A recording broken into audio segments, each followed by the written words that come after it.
قل هذه سبيلي أدعو إلى الله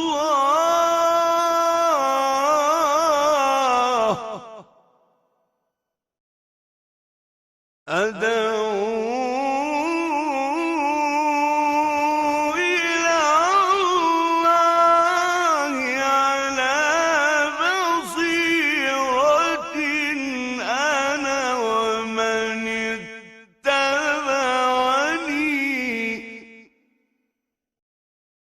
وسبحان الله وما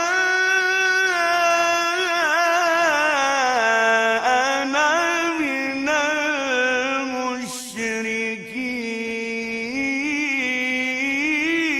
بسم الله المشركين. الرحمن الرحيم. إن الحمد لله نحمده ونستعينه ونستهديه ونستغفره ونعوذ بالله من شرور أنفسنا ومن سيئات أعمالنا. من يهده الله فلا مضل له ومن يضلل فلا هادي له، وأشهد أن لا إله إلا الله وحده لا شريك له، وأشهد أن محمدًا عبده ورسوله صلى الله عليه وعلى آله وأصحابه وسلم تسليمًا كثيرًا. أما بعد. We continue on our Tawheed class, and this topic is a continuation of Wala and Bara. And let me say that each point we mention, or even sub-point that we mention, is worthy of an independent class, or even possibly many classes or lessons. The explanation or elucidation that we do expounds on the book more than any of the ulama that taught me. And I told you in the beginning that I've learned it with many of the ulama. The reason we expound to this extent is because this is our first chapter as part of an ongoing curriculum that we plan, insha'Allah ta'ala. We're building a foundation, and it saves us time in the future when we could refer to matters that we took care, or at least the least of it is it'll make matters difficult that we may be studying in the future easier to understand and comprehend. Nas'alullah an yutimma ala khayr. I make this comment here in response to the many brothers and sisters who asked to elaborate on issues of interfaith. Since interfaith is nothing but a canon directed at La ilaha illallah's wala and bara, they have a right to ask that. That's a very good question. And inshallah, like I said, we'll probably do classes just for that. Those who attend interfaith or go to programs under the banner and platform of interfaith, those are one of two categories. They're either ignorant people who may love da'wah, but they're ignorant. They love to spread Islam and they think that's the proper way to do it. That's their ideal way of doing it, or one of their ways of doing it.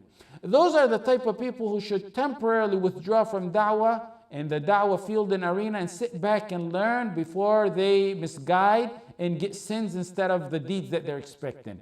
We're pro-da'wah. I said it many times. And I said, our life roams around it. I said, convey what you know of ilm. That's true. Solid ilm. No matter how much you know, even if it's a little bit, convey it. We spoke in this class on how to be kind and wise in conveying the da'wah, so you can open the hearts and your message can reach them. But interfaith and da'wah are two opposites. A group of those who promote this and attend these and their platforms, they're Islamically untaught. Their idea of da'wah is a photo shoot, sitting and standing with a priest and a rabbi, and then at the end of the day returning to their wives on a full meal, thinking they've accomplished something big in da'wah. They've accomplished nothing more than getting the title of being total losers as a declaration by Allah from on top of seven skies. قُلْ هَلْ نُنَبِّئُكُمْ بِالْأَخْسَرِينَ أَعْمَالًا قُلْ هَلْ نُنَبِّئُكُمْ بِالْأَخْسَرِينَ أَعْمَالًا الَّذِينَ ضَلَّ سَعْيُهُمْ فِي الْحَيَاةِ الدُّنْيَا وَهُمْ يَحْسَبُونَ أَنَّهُمْ يُحْسِنُونَ صُنْعًا. Allah says to the Prophet ﷺ, shall we tell you the greatest of the losers? الَّذِينَ ضَلَّ سَعْيُهُمْ فِي الْحَيَاةِ الدُّنْيا وَهُمْ يَحْسَبُونَ أَنَّهُمْ يُحْسِنُونَ صُنْعًا. They are those whose efforts have been wasted in this life. Their efforts in this life have been wasted. while they thought that they were acquiring good by their deeds. They thought they were doing good deeds and acquiring good deeds, but in reality what they were doing was sins. They're losers. Allah said they're losers. If one doesn't know the difference between da'wah and interfaith, the origin and rule and history, there's a history behind it.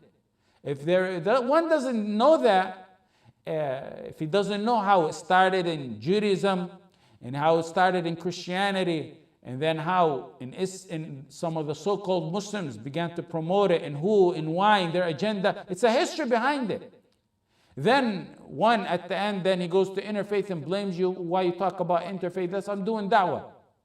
These are true losers. They don't know what they're doing. They're accumulating sins and thinking they're doing something noble, which is da'wah. They're ignorant, and they should withdraw until they learn. And they could never, ask them the history behind it, they could never tell you. The second is the category of those who promote the history and the ideology behind it. The second is those who promote it with knowledge of aspects of it or believers of it. And that's a total, like I say, that's a total belief. Yet they still promote it. These are the Ruwaybida and the Munafiqeen of this ummah and of our time. They believe in this ideology. They're the ones that help the enemies of Islam stop the spread of the true, real Islam, the Islam. They are seeking a version of Islam that pleases the enemies of Islam, when in fact they are supposed to please Allah. Listen to what Allah says: وَلَن تَرْضَى عَنْكَ الْيَهُودُ وَلَا النَّصَارَى حَتَّى تَتَّبِعَ مِلَّتَهُم. Never will the Jews, no, it's a verse in the Quran, never will the Jews and Christians be pleased with you. Sallallahu Alaihi Wasallam. Allah telling the Prophet Sallallahu Alaihi Wasallam, telling the Prophet Sallallahu Alaihi Wasallam, until you follow their religion.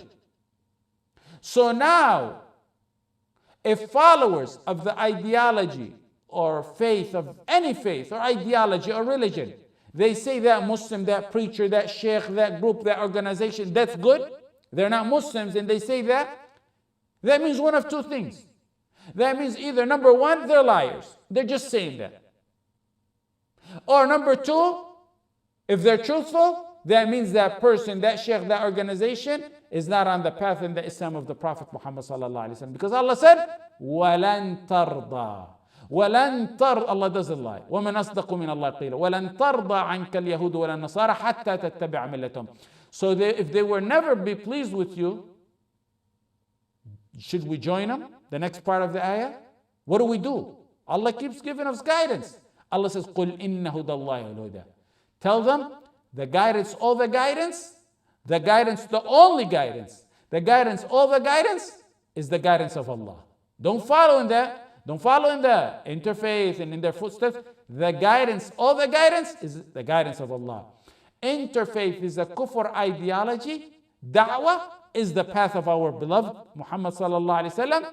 Comparing between the two is like attempting to compare between apples and oranges. And the oranges being the interfaith and a rotten orange for that fact. قُلْ لَا يَسْتَوِي الْخَبِيثُ وَالطَّيِّبُ وَلَوْ أَعْجَبَكَ كَثْرَةُ الْخَبِيثِ فَاتَّقُوا اللَّهَ يَا أُولِي الْأَلْبَابِ لَعَلَّكُمْ تُفْلِحُونَ. Never will they be equal.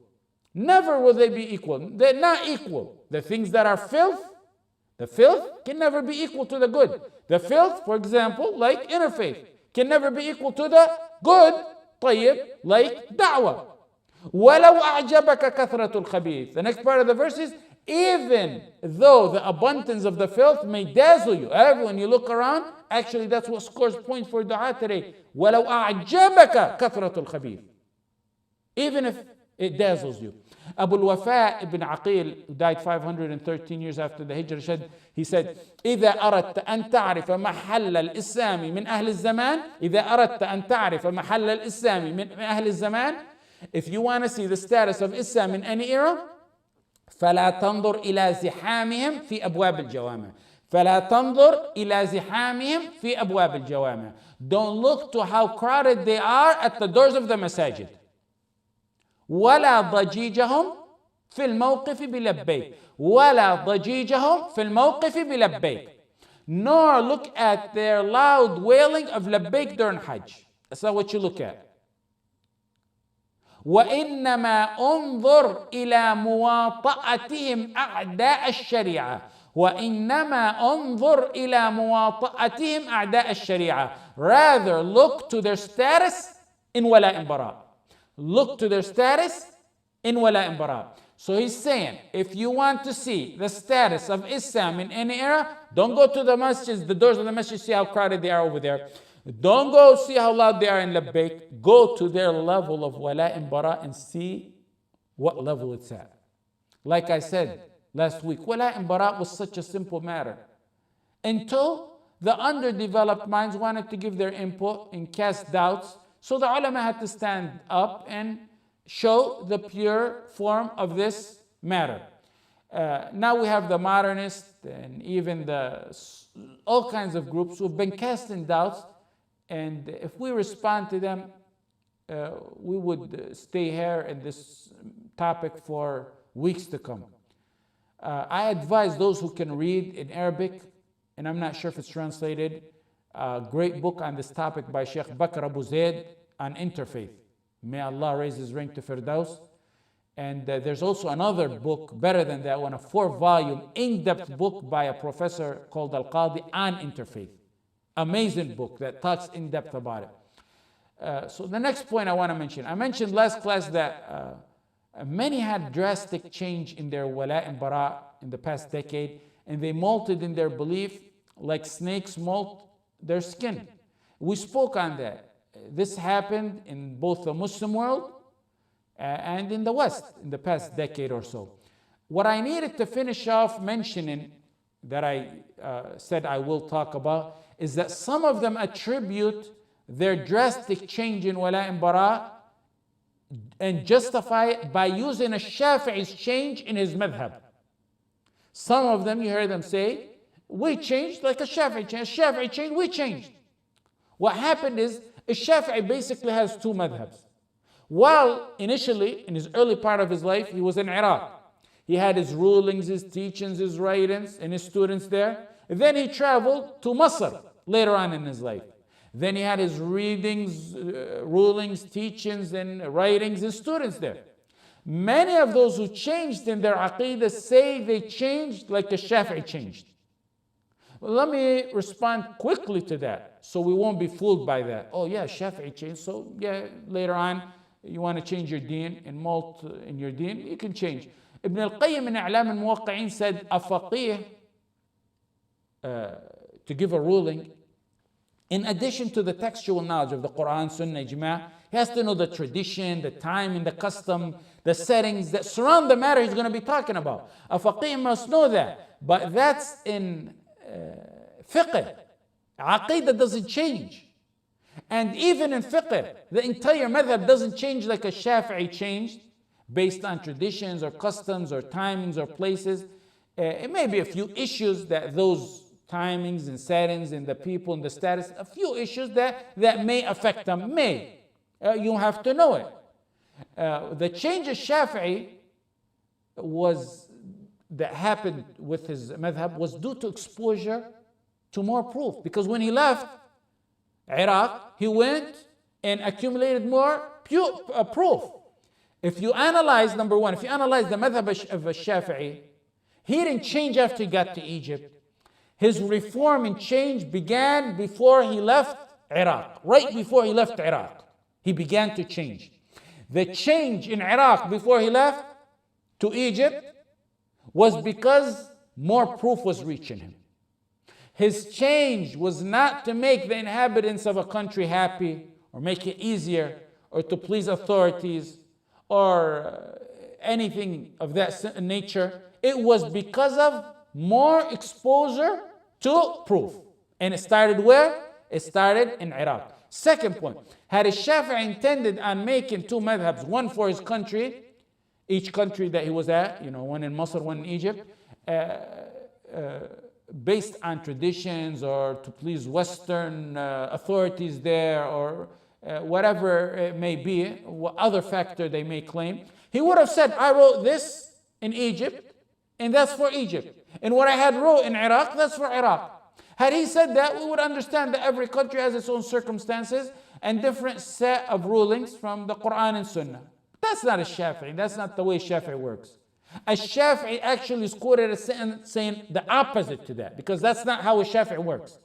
Al-Shafi'i is quoted as Zarkashi in Al-Bahr al-Muhit, quotes Al-Shafi'i saying, it's prohibited for anyone to narrate any of my old madhab when I was in Iraq.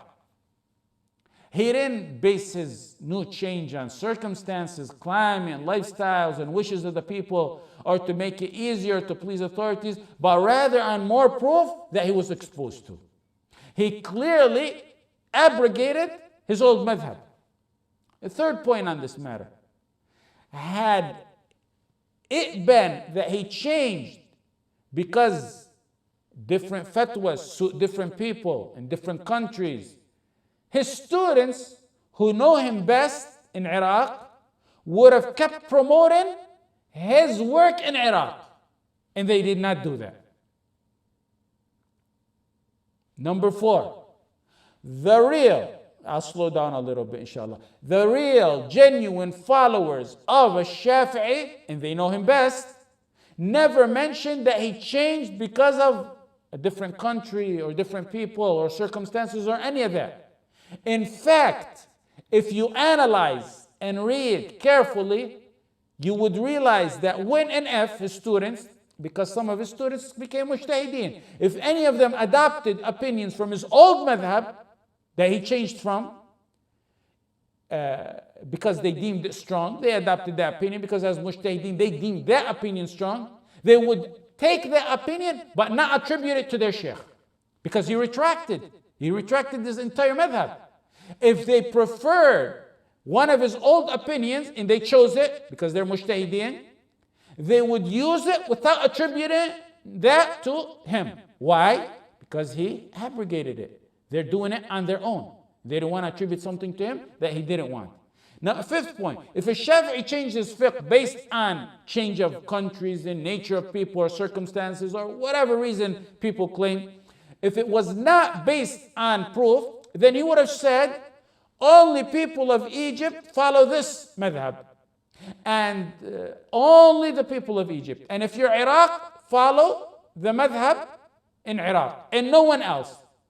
He would not have allowed followers from any portion outside of that country where he was in to follow the madhab he was forming and teaching and outlining. That never happened. In fact, in Nawawi rahimahullah, you know that he's a Shaykh, Shafi'i, Imam in the Shafi'i madhab. He said in his book Al-Majmu', he said, anytime you see two opinions for a Shafi'i, the correct opinion is the new one, meaning the one where he was after he traveled. The seventh point I wanted to mention is that on this matter is that those who use the Shafi'i change, when they say it to justify their change of being astray and to making matters easy or popular. They'll choose the popular matter at that time to please others, because that scores points. They do that even if it's against the Quran and the Sunnah. So they want to make matters easy to please people. Not only do they do it in fiqh, they took it a step up to doing it in aqidah. And it's bad in both. To please people, make it easier. Yes, siru. But if you analyze the works of Shafi'i in Egypt and Iraq, his overall views in the new madhab are considered harsher, tougher. So he changed to a harsher view, and he did not shed out of his principles in aqidah. How so?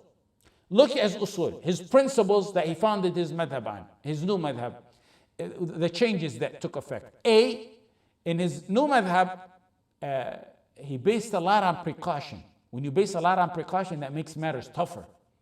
B, he did not use the principle of al-masalih al-mursala, the consideration of public interest, which makes matters slightly easier. He didn't use that in his new madhab. C, urf, he used more of text that reached him over urf, which is custom.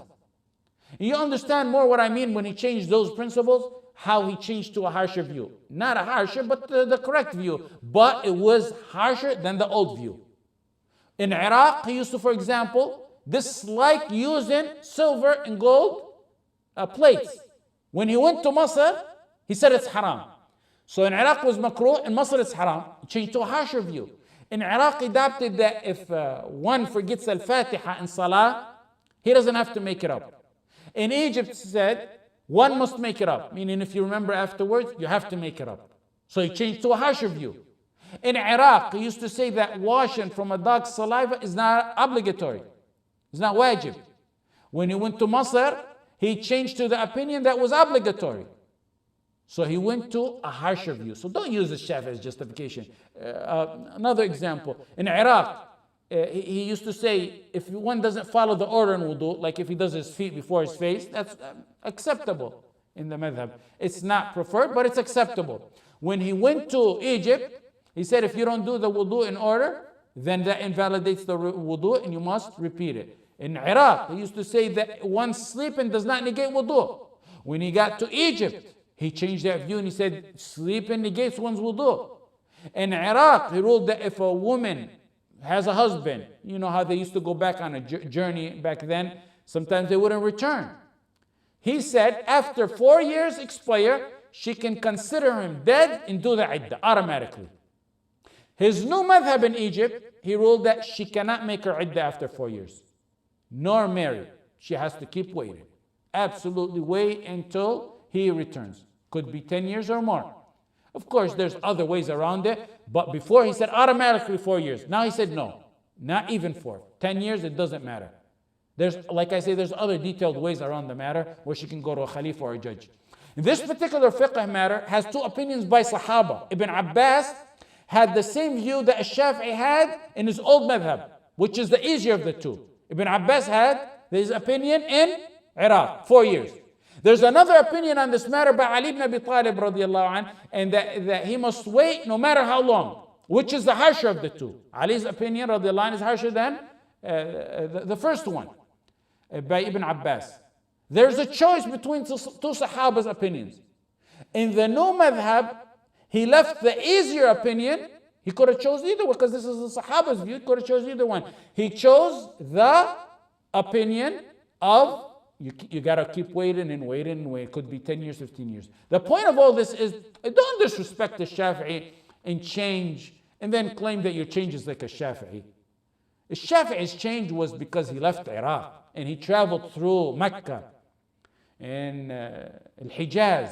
And when he traveled, he went through towns and he was exposed to more proof. They had little to work with back then.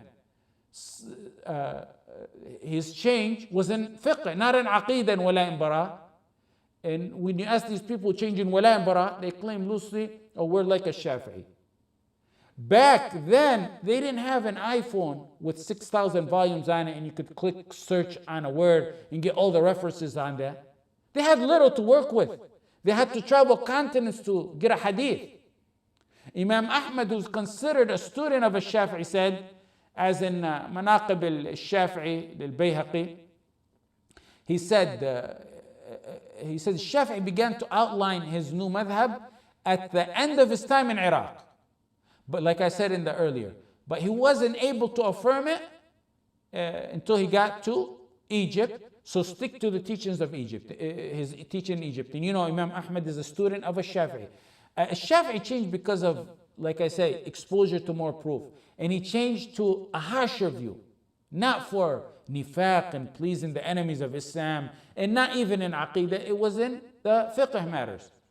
The next point that I wanted to talk about is part of understanding wala and bara today is to understand that there is a war on changing the Islamic terminology, manipulating it, or deleting it and canceling it out altogether.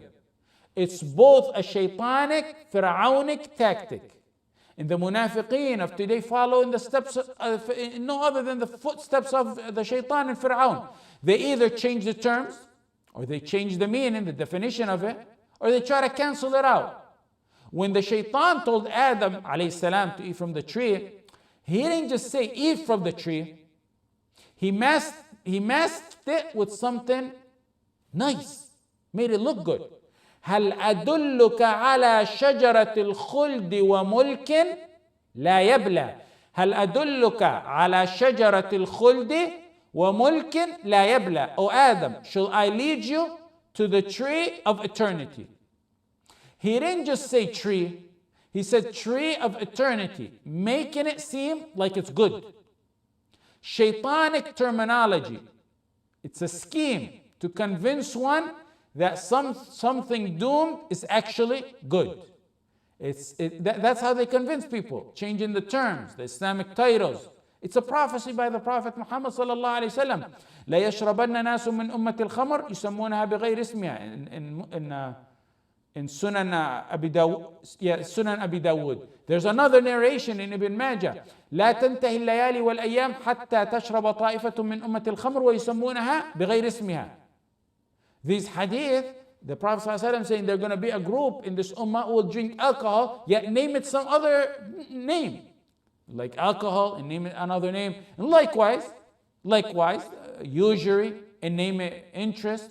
When you change the name of alcohol to spirits, or in Arabic they call it today mashrubat ruhiyya, you feel a different feel about it. It's not khamar. You know all the hadith that the Prophet ﷺ cursed people for it. It hits your heart. But when it's mashrubat ruhiyya or spirits, it's a different thing. New names for shura, for example, now they call shura democracy. Why? When you call shura democracy, in democracy shura, it justifies all the kufr of democracy to seem like it's Islamic. It's a mental game. They call it shura. Before saying anything, they call it shura. It has already manipulated the minds of the masses into thinking that shura is democracy, and the opposite. So then everything about it is good. That's good. We have a surah, we have a chapter about it. It's commanded. You hear some who change and reform, and they say, yeah, Islam says you can reform. We're reforming our speech. Then you look at it, it's not reforming their speech or the way they're talking or presenting Islam. They're in reality reforming the teachings of Islam, not the way they're conveying it. There's room to use technology, to develop use. I don't have to use the same sentence you use to bring someone to Islam. We don't have to use the same sentence. We don't have to use the same subject to bring them to Islam. You can use English, you can use social media, but there's no room to reform Islam or the teaching of Islam. What they've been doing is reforming the teaching of Islam and saying, oh, I'm just reforming the way I'm presenting it. Fir'aun, like the shaitan, as powerful as he was, he couldn't get the control he got without using this devilish Fir'aunic tactic. The ones that the munafiqeen of today use. What did he say? He used to tell them, وَمَا أَهْدِيكُمْ إِلَّا سَبِيلَ الرَّشَادِ. I show you that which is the correct path. I'm guiding you guys. So, Sabil al-Rashad, the correct path. So now they take the correct path. Now they take the correct path as the path of Fir'aun. And I guide you only to the right path.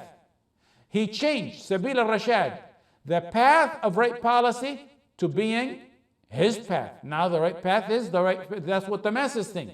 The ignorant people assume it's the Fir'aun, the right path. It's embedded in their mind. He defined it as that. That changed the evil path to being the path of Musa alayhi salam and Harun. In fact, he went to explicitly say that. So when he said, "In hadani lasahiran," now when you see Musa Fir'aun, oh, those guys are magicians. They're bewitched. La وَأَنِّي لَأَظُنُّكَ يَا مُوسَى مَسْحُورًا. Then he went further to change the definition of Lord to mean he himself. So now when one says Lord, it's Fir'aun. أَنَا رَبُّكُمُ الْأَعْلَى. Changing and twisting the definitions of words. The shaitanic Fir'aunic tactic of yesterday and the munafiqeen tactic of today is to flip the meanings of terms and give Islamic terminology new definition to cover the truth, to dismiss the usage of the terms altogether. With that, truth becomes nifaq, and nifaq becomes truth. You don't know which is which. Ta'a is fisq and fisq. You don't know what's going on because they played around with the terms and their definitions. Changing and tampering with the terms is one of the biggest causes of leading people astray in aqidah, in wala and bara. One of them. The entire aspect today, which I say today, and in the West, the entire aspect of changing the terms or their definition or deleting them, that aspect itself is a missile aimed at wala and bara. If you tell a true knowledgeable, I'll give you this scenario, if you tell a true knowledgeable Rafidi, of the group of Rawafid that are closest to Ahl Sunnah. You tell them, there's many sects to Rawafid, the closest. You tell them, I don't believe in your 12 Imams like you do. They will tell you, you're a kafir. They know what they're talking about. And if you don't want to hear from them, go open Al-Kafi Al-Kulayni, one of their top references, and it'll clearly tell you. If you don't believe what they believe, and they have special belief in them, then you're kafir. You have to believe in all 12 Imams. If you tell a Christian, I only believe in Isa as a prophet, not as an Allah or Savior, or that he was crucified, to them you're a kafir. They'll tell you that. The ones who are truthful, they'll tell you that. In fact, you can do every imaginable sin and believe Isa is a savior to them, and you'll have hope. You do all the good and you don't believe that, and they'll believe that you're a kafir, you're a disbeliever. Muslims have deemed a word Allah used too harsh on their namby-pamby hearts. Every bit of mercy you see anywhere, you heard of, or will hear of in the future, or that happened in the past, from the time of the creation until the time of the judgment day, is one portion of 100 portions of Allah's mercy. And He reserved 99 for the judgment day. May Allah subhanahu wa ta'ala grant us His mercy on that day. When they take out kafir out of our vocabulary, they are tampering with the terms in claiming that they have more mercy than the all-merciful who called them kafara. Kafir is in the Quran, kufur, and kafirin, and kuffar, and alladhina kafaru. That's in the Quran more than 400 times. Shirk, mushrik, and its derivatives. Just like the word kafir and its derivatives, shirk and mushrik and its derivatives are in the Quran over 200 times. Kuffar is in the Quran 14 times. Its plural, kafirin, is in the Quran 55 times. Alladhina kafaru is in the Quran 152 times. A term repeated so many times to know that a believer is a believer and a kafir is a kafir. Wala and bara, part of wala and bara. You must know that, you must believe that, and you must believe in the terms too. You must believe in the terms too. In Kashaf al-Qina' lil-Bahuti, he said, whoever, and others said of course the same thing, whoever does not believe whoever takes another religion out of Islam, like Christianity or Judaism, whoever takes those kind of religions, whoever doesn't believe that that's a kafir, then he is a kafir. Those who want kafir out of our vocabulary or tamper its definition, not only claim with that act that they're doing that they think that they're more merciful than Allah, but they think they are in the position to proofread and edit the Quran. وَمَنْ يَبْتَغِ غَيْرَ الْإِسْلَامِ دِينًا فَلَنْ يُقْبَلَ مِنْهُ وَهُوَ فِي الْآخِرَةِ مِنَ الْخَاسِرِينَ. Whoever seeks a religion other than Islam, it will never be accepted from him, and in the hereafter he will be among those who are losers. Whoever chooses a path other than Islam. You can't edit or change the Islamic terminology no matter how hard you try. Look at Allah's verse in the Quran. هو الذي خلقكم فمنكم كافر ومنكم مؤمن. He created you. Some of you are disbelievers and some of you are believers. Allah said there's two groups. There's no third. That's wala and bara. Allah, the creator, declared his creation are two groups, not a third. Then you get one who's created from a despicable semen saying that, no, Ya Allah, I believe you got it wrong. Their actions say that. There's a third category. And many of you heard that. Many of you asked me about that because you've heard it elsewhere.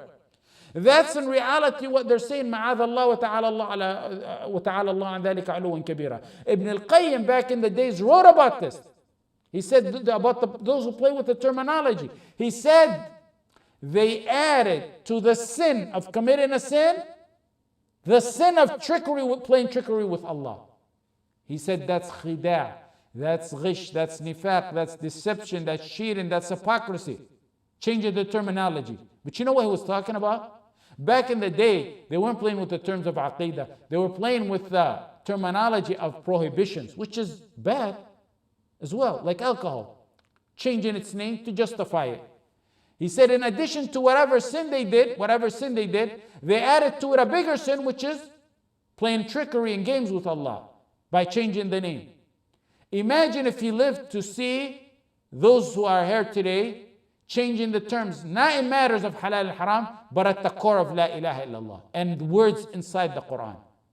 Ayub said, what if they think they're doing? Playing tricks with Allah like kids play tricks with their parents? And of course he was talking about the same things of matter of halal and haram. Imagine if they live to see in aqidah. The next point. So far we took, number one, for your outline, a brief introduction. Number two, we took the statement of Abu al-Wafa ibn Aqil and knowing the level of the ummah by looking at their level of wala and bara. Number three, we took a brief reply of those who shed in their aqidah and then they claim they're like a Shafi'i. Number four, we took the danger of playing games with Islamic terminology. And that's a canon aimed at wala and bara. Wala and bara protects the overall terminology of Islam in general. And wala and bara is to protect the real meanings in terms of matters that pertain specifically to wala and bara. So it's a general and specific matter. Now, point number 5 is I'm going to give you a very simple and easy way to understand and never forget the categories of wala and bara. You have to know them all. Some pick and choose, and that's why they go astray in this matter. The number 1, tawalli. The scholars refer to it as tawalli. Tawalli is the kufr category, the one that takes one, wal-'iyadhu billah, out of Islam. This is what's meant in many proof on this, but the main proof, or one of the main proof, is وَمَنْ يَتَوَلَّهُمْ مِنْكُمْ فَإِنَّهُ مِنْهُمْ in Surah Al-Ma'idah. If anyone amongst you takes them as awliya, then he is one of them. One must be free and immune from the enemies of Allah and that which they worship besides Allah. In Hadith Hudayfa ibn al-Yaman, we told you last week who Hudayfa ibn al-Yaman was. He said, لِيَتَّقِي أَنْ يَكُونَ أَحَدُكُمْ يَهُودِيًّا أَوْ نَصْرَانِيًّا وَهُوَ لَا يَشْعُرُ ثم قرأ وَمَنْ يَتَوَلَّهُمْ مِنْكُمْ فَإِنَّهُ مِنْهُمْ. He said, I warn you. Hudayfa said, I warn you. Let one of you fear of becoming Jewish or Christian, meaning let one of you fear leaving Islam without even knowing it, without even perceiving it. And he recited, وَمَنْ يَتَوَلَّهُمْ, this matter, وَمَنْ يَتَوَلَّهُمْ مِنْكُمْ فَإِنَّهُ مِنْهُمْ. Take a few examples to know. So we said this is the category that any proof that you see where it's kufr, then it's this category. And those of you who write precisely or wait for the recording, because a word could throw you off with this, with the examples. Let's take a few examples. One of them is, for example, love of shirk. Love of shirk. Love of shirk in itself is a negator and a deficiency in wala and bara. Love, another example, love of the people of shirk for their shirk. That's automatically negator. A third example, love of kufr. Love of kufr, likewise, like the first one we mentioned, like shirk. Even if he's by the Kaaba, holding the gates of the Kaaba, even if supplicating, that's kufr, that's a negator. If one is on his prayer carpet, offering salah, while at the same time loves kufr, we mean the belief kufr, then he negated his deed, wal-'iyadhu billah. The next one is similar. Fourth one, love of the people of kufr for their kufr. Even if one love of the people of kufr for the kufr, even if one is laying down in his bedroom or standing on the prayer carpet or holding on the gates of the Kaaba without doing anything, that in itself right there is a negator. Wal-'iyadhu billah. You see why Hudayfa warned? Because it's a minor thing. He does not have to help for this category, kufr or promote the kufr, or join them in their worship, in their place of worship, or anyway support, that in itself is a negator. There doesn't need to be additional factors. Another fifth example, aiding the enemies of Islam to manifestation and emergence over Islam negates one's iman. All these examples and anything fallen under this is tawalli. This is the kufr category. That is the kufr akbar, the major kufr, that renders one apostate, negating his deen. Note, aiding the enemies of Islam to manifest and emerge over Islam, even if one hates shirk and kufr, that in itself is kafir. Aiding the enemies of Islam to manifest and emerge over Islam, even if one really hates shirk and kufr, that is a negator of his faith. In more recent times, some people added a prerequisite to this one. And they said that if one aids the enemies of Islam to manifest and emerge over Islam, that he's not a kafir unless he loves kufr and shirk. They added, unless he has to love kufr and shirk. However, in reality, love of shirk and kufr, in that scenario, that's not a prerequisite. It's not a prerequisite at all.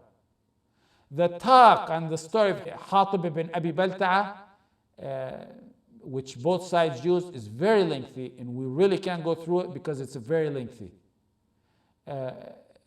If it happens that one aids the enemy of Islam to emerge over Islam, and at the same time loves their kufr for their kufr, then he has fell in a combo of negators. Two, kufr on top of kufr. Negator of aiding in the manifestation over Islam, and the negator of loving kufr. So then he fell in two. It's not a condition, it's two separate ones. Ibn Hazm mentioned the ijma' in his book Al-Muhalla. He mentioned the verse, وَمَنْ يَتَوَلَّهُمْ مِنْكُمْ فَإِنَّهُ مِنْهُمْ. He said, that's a kafir, major kufr. No two Muslims can disagree on that. وَمَنْ يَتَوَلَّهُمْ مِنْكُمْ فَإِنَّهُ مِنْهُمْ. That's a kafir, major kufr. No two Muslims can disagree on that. Ijma'. Note here that we mentioned ijma'. Ijma' is proof. But not only is it proof, but it's decisive proof. It's one of the three pillars of proof: Quran, Sunnah, Ijma'. Ijma' means consensus. And it's a clear, solid statement to prove a matter. That means they agreed on it. Shawkani in his book Irshad al-Fuhul, this is more of a usul thing, or more of a book structure thing. Shawkani and Imam al-Haramain and the author of Minhaj, they used to have the opinion, or possibly not the opinion, but when they wrote, they would mention ijma' before the verse in the sunnah. They should, and the ulama made consensus, and they would, some of them each actually had statements that they do that. Why? Because Quran and sunnah, the proof may have ta'wil, it may be abrogated. We said some people can go read a book from Sahih Bukhari and think it's proof and throw it at an alim, and the alim tell them that's abrogated. That's, the meaning is not like you see it. It has a different meaning. In the verses of the Quran and the Sunnah and the Hadith, they're like that. But that's not how ijma' is. Ijma' is a clear statement, solid statement, firm and to the point. Their consensus on this matter. And that's why they chose to mention that before. You need to know that if you read books, and many of you have started reading books, to see why they mentioned that. As it pertains to our class, there's a solid ijma' on this matter. The matter of the kufr of the one who does tawalli. That's of course in addition to the proofs of the Quran, in the ayat, in the hadith. You will find when you start reading books of the many ulama, some of you already did that, and one of you asked me about that, when we will mention, they'll mention ijma', Quran and Sunnah. Now you know why they do that. And it's many ulama that do that, even some contemporary ones. They don't mean that ijma' is more sacred than a verse in the Quran, but when it's mentioned and it's proof on a matter, it's a direct proof. It's clear, it's solid, that's it. You can read it and go say, okay, there's ijma', I'm done here. That's why some ulama compiled a book on the matters that have ijma' on them. Whereas the Quran and the Sunnah, they're subject to ta'wil, khusus and umum, in nasakh, in special and general, in abrogation. So that's our first category. Tawalli is the kufr aspect under wala and bara. Number two, the first one is tawalli. That's anything with proof that it's kufr. Number two is al-muwala. Muwala is the second category. And this is the haram portion of it.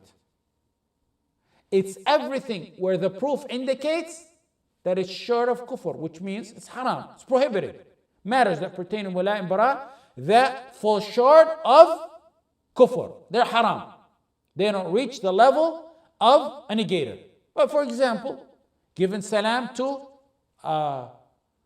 non-Muslim, saying assalamu alaikum wa rahmatullah to a non-Muslim. That's a special salam you only initiate to a Muslim. There's actually a specific hadith on that. That's a matter that pertains to wala and bara. However, it doesn't reach the matter of kufr. So it falls under category number two. Assalamu alaikum wa rahmatullah. You can't say it to a non-Muslim. However, there's flexibility in greeting non-Muslims in other ways. And that's what confuses many. In Arabic, there's a difference between at-tahiyya and as-salam. As-salam means assalamu alaikum wa rahmatullah wa barakatuh. That's only for Muslims. In Arabic, that's for Muslims. At-tahiyya is like saying hi, or in Arabic, marhaba, or ahlan wa sahlan. There's flexibility in giving the greeting, but not in assalamu alaikum wa rahmatullah. However, it doesn't reach the category number one, which is kufr. Another example is, for example, purposely imitating something of the non-Muslims in matters that are not kufr. Imitating something of the non-Muslims in matters that are not kufr. Merely, for example, greeting non-Muslims in their holidays with no additional factors to it, that falls under this. Ibn al-Qayyim in Ahkam Ahl al-Dhimma, in the first volume, he says, it's ittifaq. Also, this matter has ijma'. He says, it's ittifaq that all scholars agree that it's haram. Mere greeting. There could be additional matters to the greeting that make it first category, but the mere greeting falls under this. يا أيها الذين آمنوا لا تتخذوا عدوي وعدوكم أولياء تلقون إليهم بالمودة. One of the main proofs for this is the verse in Surah Al-Mumtahana.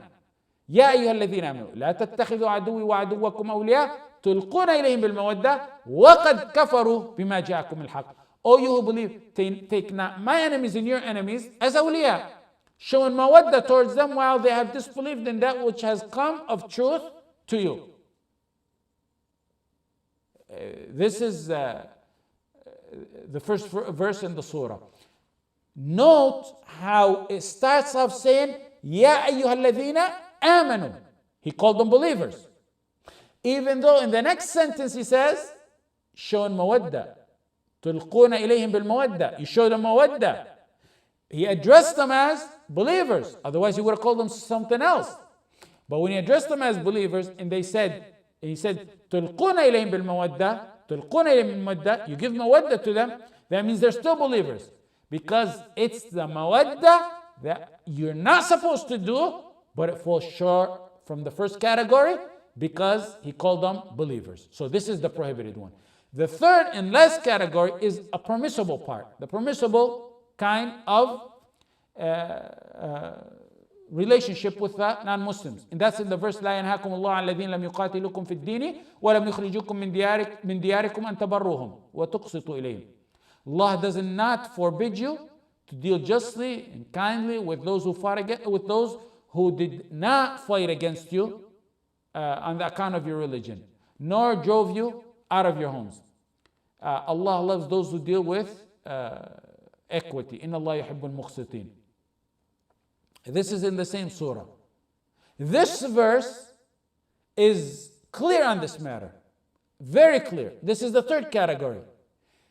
The many try to deny wala and bara, the first two, because they don't understand wala and bara.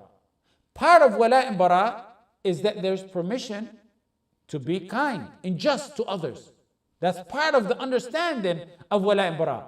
Something, and we'll get, I don't know if we'll get to it today or next week, inshallah, the statement of Al-Qarrafi on this matter. Something that wala and bara means you have to, every time you see your neighbor, spit on him, or take the trash and dump it on his porch every day, or break his car windows, as they used to do to us when we moved in certain neighborhoods. Because they'll say that because of their misunderstanding of wala and bara. The thing is that we have solid, firm wala and bara, but at the same time, we treat them as we're ordered. For example, in visiting, in giving gifts, in da'wah. Okay, I guess it's salah time. I don't know if we'll continue or maybe next week we'll finish. I want to talk a little bit more on this third category, because this one actually, that way others who are ignorant don't have room. You know how to argue with them. Tell me, yeah, this is a category. We believe in this. But what about the other two that you're in denial of? We'll talk about it, inshallah. We'll continue next week. Jazakumullah khair wa sallallahu ala sayyidina Muhammad wa ala alihi.